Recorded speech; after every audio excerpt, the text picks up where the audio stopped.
Exponential growth is simply anything that grows by some percentage over time, like GDP, auto sales, population, money in account, bacteria in a petri dish, or lily pads on a pond. Here's a classic chart displaying exponential growth, a chart pattern that is often called a hockey stick.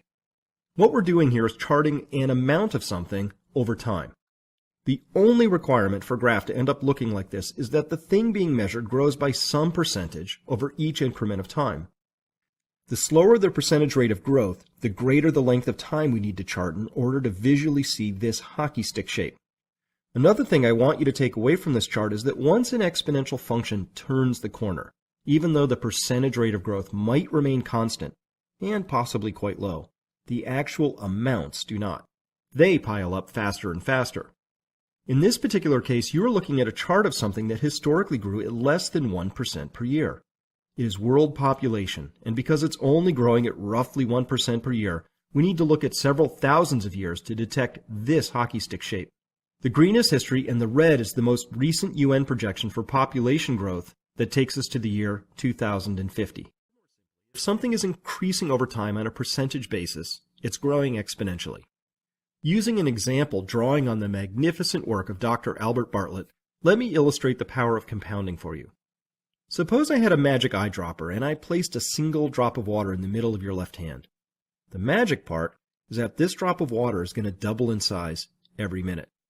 At first, nothing seems to be happening, but by the end of a minute, that tiny drop is now the size of 2 tiny drops. After another minute, you now have a little pool of water that is slightly smaller in diameter than a dime sitting in your hand. After 6 minutes, you have enough water to fill a thimble. Now, suppose we take our magic eyedropper to Yankee Stadium, and right at 12 o'clock in the afternoon, we place a magic drop way down there on the pitcher's mound. To make this really interesting, suppose that the park is watertight and that I handcuff you to one of the very highest bleacher seats. My question to you is, how long do you have to escape from the handcuffs? When would the stadium be completely filled with water? Would it be days, weeks, months, years? How long would that take? I'll give you a few seconds to think about it. The answer is you have until 12:50 on that same day to figure out how you're going to get out of those handcuffs. In 50 minutes, our modest little drop of water has completely managed to fill Yankee Stadium. Now let me ask you the more important question. At what time of the day would Yankee Stadium still be 93% empty space, and how many of you would realize the seriousness of your predicament? Any guesses?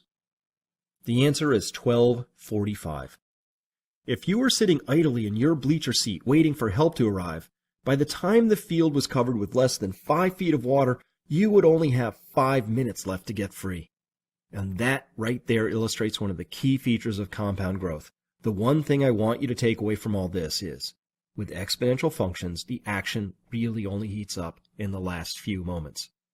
You sat in your bleacher seat for 45 minutes and nothing much seemed to be happening. And then in 4 minutes, bang, the whole place was full. This example was loosely based on a wonderful paper by Dr. Albert Barlett that clearly and cleanly describes this process of compounding. Dr. Barlett said, the greatest shortcoming of the human race is the inability to understand the exponential function. And he's absolutely right. With this understanding, you'll begin to understand the urgency I feel. There's simply not a lot of time left once you hop on the vertical portion of a compound graph. Time gets short.